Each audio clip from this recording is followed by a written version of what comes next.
So, the internet is down right now. I can't upload my videos, but hopefully it will come to resolve itself and come back online. But this is the recording to the last video I did. This is the part 2 to the last video, the last recording, because I had to take my videos off of my cell phone so that there would be room for more recordings. But anyway, like I was saying, you yourself, you are an imaginary being. And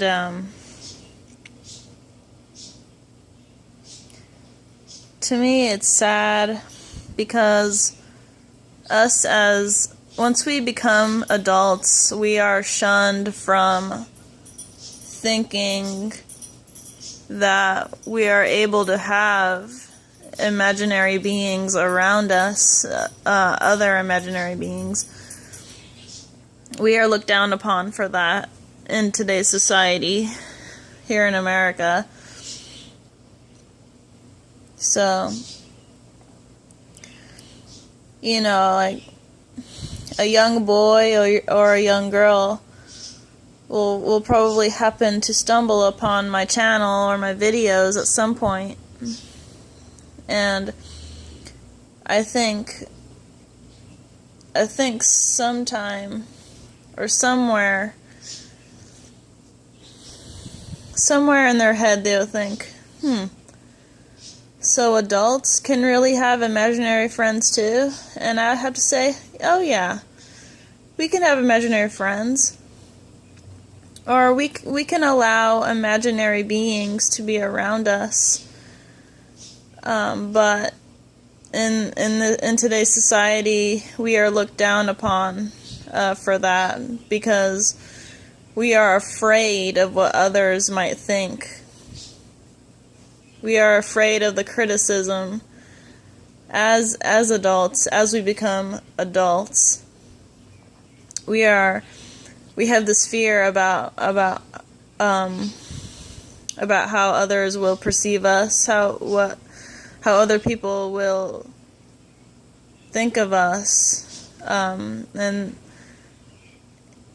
this will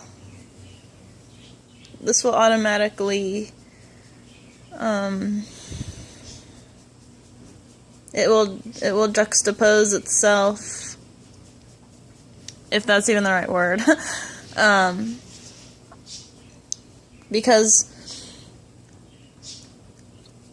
as we become more enlightened, as humanity becomes more enlightened, we tend to forget that we are supposed to return to our natural innocent state.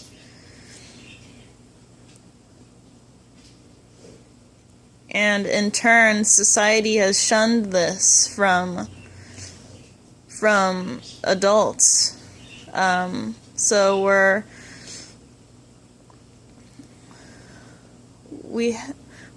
it's hammered into our head that as a typical grown adult, we're supposed to not have innocence anymore or something, or it's just left. It's just gone for some reason. People don't even think about it. But for the most part, as adults, it's hammered into our minds from society, saying that, okay, well, as an adult, you're supposed to grow out of your childlike state. You're supposed to have responsibilities now. As an adult, you're supposed to pay the bills, drive to the store, drive to these multiple different places, potentially get in a car accident. Even though they don't say this, This happens a lot. You're supposed to dress a certain way. You're supposed to put this much makeup on your face. You're supposed to look at this person, what this person's doing. You're supposed to, you're supposed to behave in a certain way for others. And this is what it boils down to. So half of the majority of the population of grown human adults do not have imaginary beings around them, nor do they think of them often, because society has made it to where if you talk to yourself, if you're talking to your imaginary beings, you're looked at as a crazy person. You're looked at as somebody who needs mental help, or somebody who needs to go see a therapist. So, and I do believe there are many adults who have imaginary friends, but it's not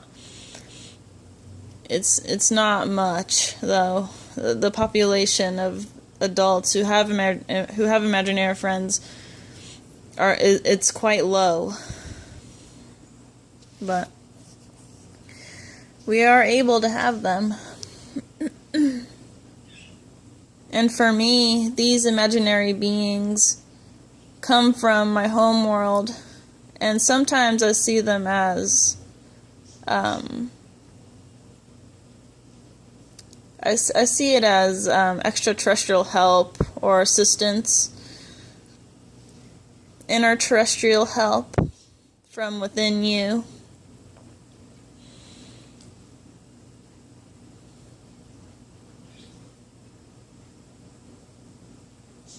But you're not supposed to think outside the box anymore. Mainstream people see that as really odd and weird. If you happen to have imaginary beings around you.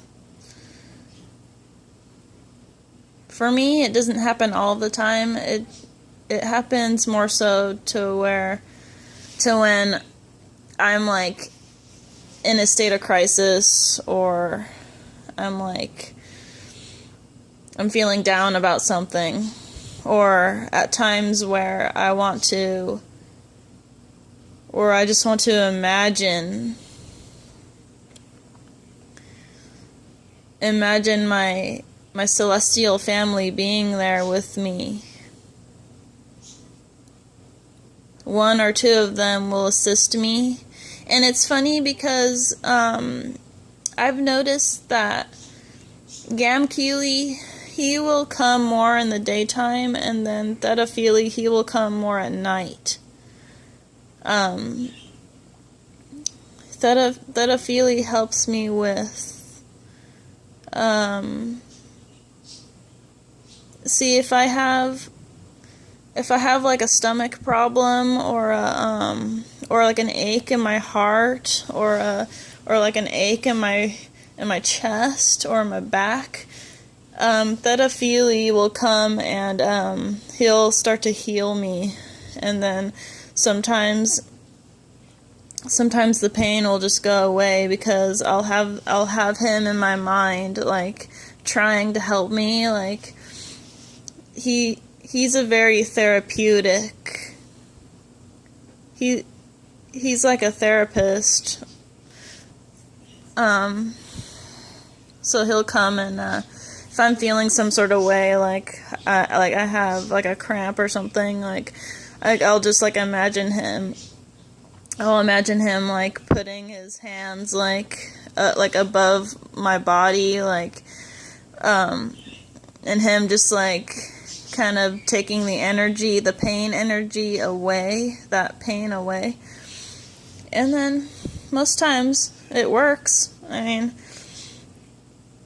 mean, I'm my own witness to it, but I just want to say that that a feelie comes at night to heal my body sometimes. And then Gamkeely, he's more like an emotional support. He has an emotional support role. Like if I'm like feeling sad or feeling down, like he'll help me up. Like he'll help me like I will follow him to the kitchen, and he just overall helps me cope with my emotions more. Like he'll sometimes ask, "Do you want to drink?" Or, it'll make you feel better, and I'll say, "Yeah, I probably need to do that just to feel better." And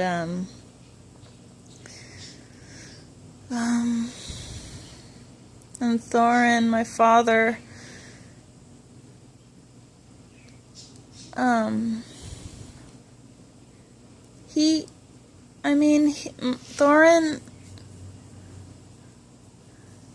I think of Thorin often, but it doesn't seem like he has a particular, like, main role, for me right now.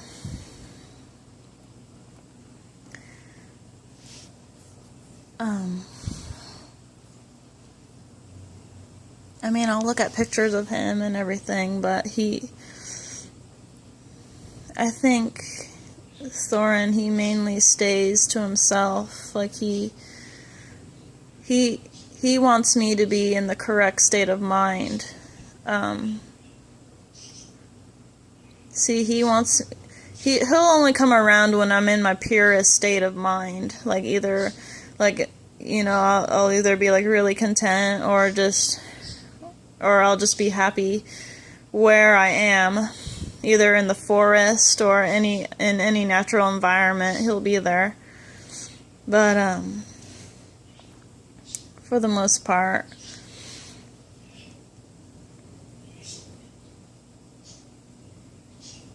Thorin he'll just stay to himself, or stay within the natural environments. And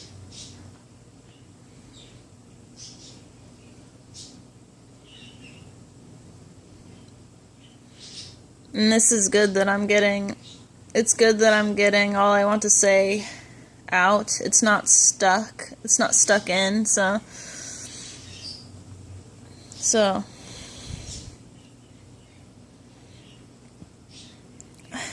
as grown adults, we are supposed to return to our more innocent state.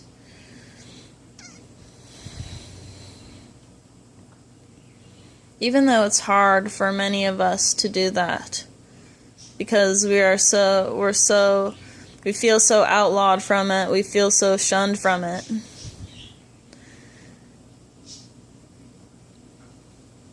It's good just to let out what you need to say, what's really within you.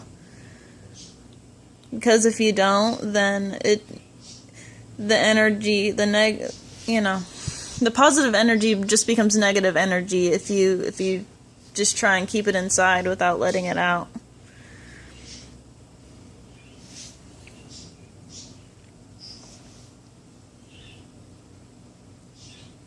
So being innocent and free, letting your thoughts flow freely and being innocent, returning to your natural innocent state. It's hard for many of us to do, just because we'll be if we do so, we'll be labeled as crazy or insane by other people just because they don't do it. They've lost their heart. They've lost their true selves.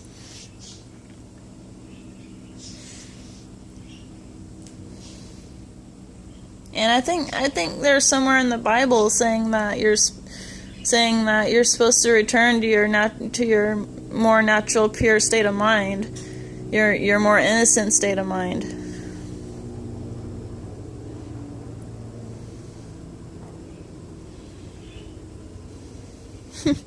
And it's funny because at work I'll have young children will always stare at me. They'll always look at me because they see me as my higher self. Because when they see me, when they look at me, they're seeing my higher self. They're not seeing anything below that, or anything different from that. Because I'm not trying to be somebody else. I'm not trying to be another person or something I've seen on television. I'm just my natural self. And this is what's been happening to me, because as I'm spiritually growing out of this dimension, I'm leaving the old baggage behind, which is I'm leaving the old thoughts behind, and the new thoughts are coming in. And this is simply what has to be done.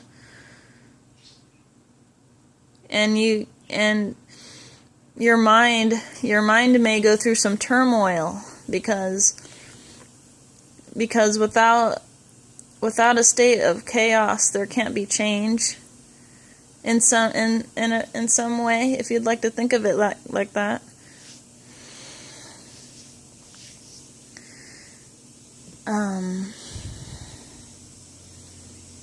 I was listening to a video, and this guy's video, he had the words on his video saying, or without struggle you can't change, or without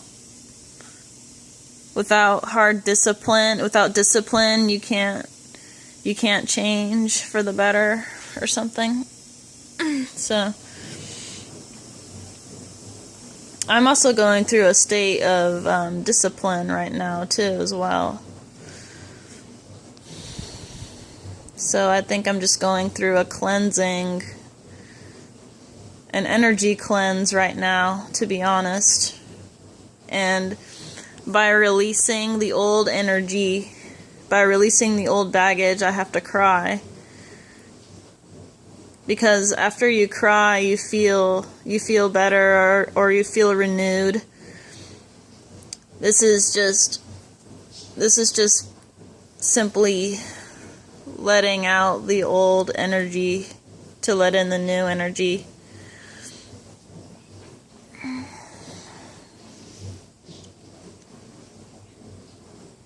So we have to try to return to our natural state of how, because you came into this world so pure, so natural.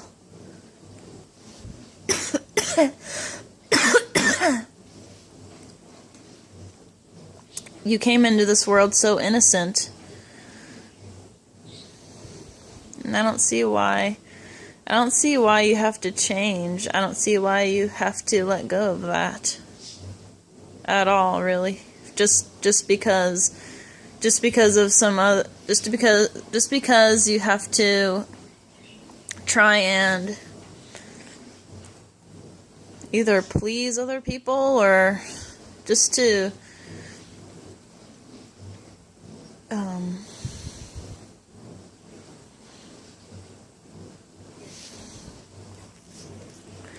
prove to other people that you're not just to prove to other people that you're one of them, you shouldn't have to mask yourself anymore. Because what do they think of you? They don't think other people don't think anything of you. They don't even give a damn. So,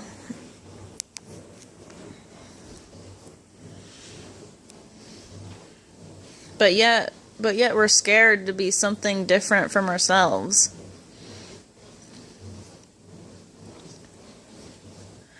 Or to say this, we are scared.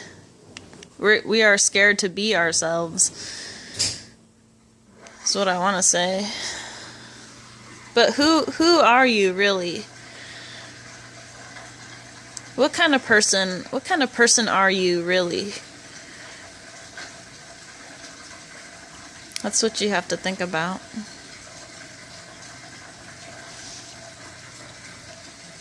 And I've already awakened to who I truly am, so I don't have to pretend anymore. Because who I am is something greater than this matrix. For sure. It's something greater than all of these zombied people's minds all put together.